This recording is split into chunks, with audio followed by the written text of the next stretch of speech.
नमस्कार दोस्तों, मैं हूं आपका दोस्त लोकेश साहू और आप देख रहे हैं लोकेश छत्तीसगढ़िया यूट्यूब चैनल। आप सभी साथियों का हमारे इस चैनल पर बहुत बहुत स्वागत है। दोस्तों, इस वीडियो के अंदर हम बात करेंगे प्रदेश के एक महत्वपूर्ण मुद्दा आरक्षण के बारे में। इस वीडियो में हम आरक्षण के बारे में विस्तार पूर्वक समझने की कोशिश करेंगे और साथ ही साथ ये भी समझेंगे कि आखिर छत्तीसगढ़ में इस 76% आरक्षण का विरोध क्यों हो रहा है। तो दोस्तों, आरक्षण के पूरे मामले को अच्छे से समझने के लिए आप बने रहिए वीडियो के अंत तक। दोस्तों, मैं शुरू से शुरू करना चाहता हूं ताकि जो नए दर्शक हैं उनको भी, नए दर्शकों को भी पूरा मामला अच्छे से समझ आ सके। तो दोस्तों, ऐसा है कि प्रदेश में 2012 से 50% से ज्यादा यानी कि 58% आरक्षण लागू था, लेकिन उस 58% आरक्षण पर बिलासपुर हाईकोर्ट में याचिका भी दायर हो चुकी थी, जिसकी लगातार सुनवाई भी चल रही थी। और बीते दिनों 19 सितंबर 2022 को बिलासपुर हाईकोर्ट ने अपना अंतिम फैसला सुनाते हुए 58% आरक्षण को असंवैधानिक करार देते हुए सिरे से खारिज कर दिया और सिर्फ 50% आरक्षण को ही मान्य किया है, जिसके बाद पूरे छत्तीसगढ़ में बवाल होना तय था।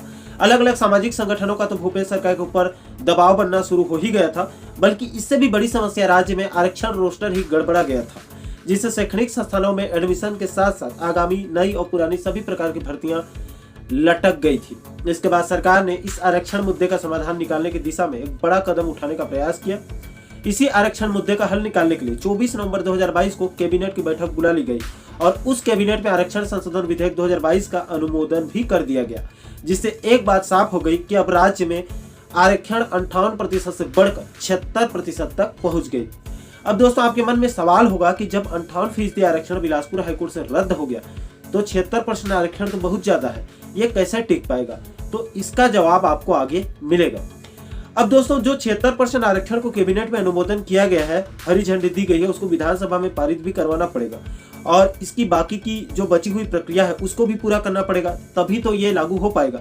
इसीलिए दोस्तों, भूपेश सरकार ने इसी आरक्षण संशोधन विधेयक 2022 को पारित करवाने के लिए 1 और 2 दिसंबर को विधानसभा का विशेष सत्र भी बुला लिया गया और विधानसभा के विशेष सत्र में सरकार ने 2 दिसंबर को विधानसभा से आरक्षण संशोधन विधेयक 2022 यानी कि 76% आरक्षण को पारित भी करवा लिया। लेकिन दोस्तों, अभी भी ये 76% आरक्षण लागू नहीं हो पाई है, क्योंकि इसके बाद इसे राज्यपाल की मंजूरी मिलना भी बहुत जरूरी था और वहीं पर जाकर मामला जो है वो फंस गया। दोस्तों, यहाँ पर आपकी जानकारी के लिए बता दूं कि 2 दिसंबर को आरक्षण संशोधन विधेयक 2022 विधानसभा से पारित होने के बाद उसी 2 दिसंबर की रात में ही सरकार के मंत्रियों का एक दल राज्यपाल मैडम जी के पास पहुंच गए थे। लेकिन राज्यपाल ने इस आरक्षण संशोधन विधेयक के सभी कानूनी पहलुओं को बारीकी से अध्ययन करने के बाद ही हस्ताक्षर करने का ऐलान कर दिया, क्योंकि दोस्तों, कई जानकारों का दावा है कि 76% आरक्षण फिर से बिलासपुर हाईकोर्ट में खारिज हो सकता है और अगर बिलासपुर हाईकोर्ट से बच गया तो सुप्रीम कोर्ट में नहीं टिक पाएगा। इसलिए छत्तीसगढ़ सामान्य प्रशासन विभाग की तरफ से एक 5 सदस्यीय कमेटी का गठन भी कर दिया गया है। इस समिति के द्वारा आरक्षण प्रतिशत एवं आरक्षण रोस्टर के सभी बिंदुओं का परीक्षण एवं निर्धारण करेगी और समिति अपनी फाइनल रिपोर्ट जल्द सामान्य प्रशासन विभाग को सौंपने वाली है। इसके बाद ही हो सके तो राज्यपाल मैडम जी हस्ताक्षर कर सकती हैं, तब जाकर आरक्षण संशोधन विधेयक 2022 सफल हो पाएगा, यानी कि राज्य में 76% आरक्षण लागू हो पाएगा। लेकिन इतना होने के बाद भी ये 76% आरक्षण सुप्रीम कोर्ट में टिक पाएगा या फिर नहीं, ये अलग बहस का मुद्दा होगा और इसको आने वाला वक्त ही तय करेगा। तो दोस्तों, मेरे हिसाब से अब तक आप आरक्षण से जुड़ी अब तक के पूरे घटनाक्रम को आप अच्छे से समझ गए होंगे।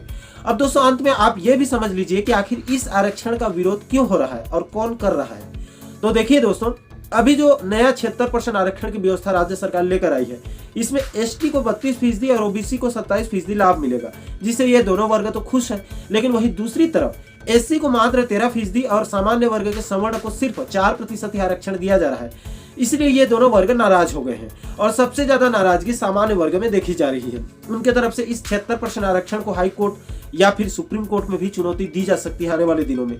और अब तो आलम यहाँ तक आ चुका है कि प्रदेश में सामान्य वर्ग सड़कों पर उतरकर खुलकर इस 76% आरक्षण का विरोध कर रहे हैं, इसको वापिस लेने की मांग कर रहे हैं। इसके लिए अभी हाल ही में सामान्य वर्ग के संगठनों के द्वारा कवर्धा कलेक्ट्रेट का घेराव करके चेतावनी दिया गया है कि 76% आरक्षण को वापस नहीं लिया गया तो आने वाले दिनों में सरकार को बड़ा आंदोलन भी झेलना पड़ सकता है। दोस्तों, आप इसके लिए एक छोटा सा वीडियो क्लिप भी देख सकते हैं। आरक्षण वापस लेना होगा, लेना होगा, लेना होगा। मुख्यमंत्री होश में आओ, होश में आओ, होश में आओ। मुख्यमंत्री मुर्दाबाद। तो दोस्तों आशा करता हूं कि आप इस वीडियो के माध्यम से आरक्षण मुद्दे को बिल्कुल सटीक और निष्पक्ष रूप से इसके सभी पहलुओं को आप अच्छे से समझ गए होंगे।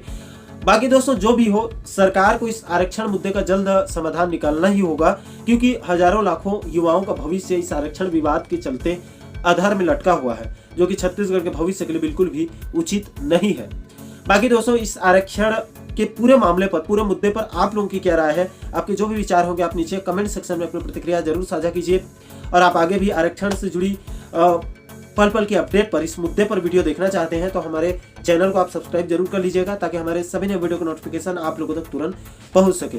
दोस्तों इस वीडियो में इतना ही, मुझे दीजिए इजाजत। मैं मिलता हूं आपसे एक और महत्वपूर्ण मुद्दे के साथ, महत्वपूर्ण टॉपिक के साथ। तब तक के लिए जय हिंद, जय छत्तीसगढ़।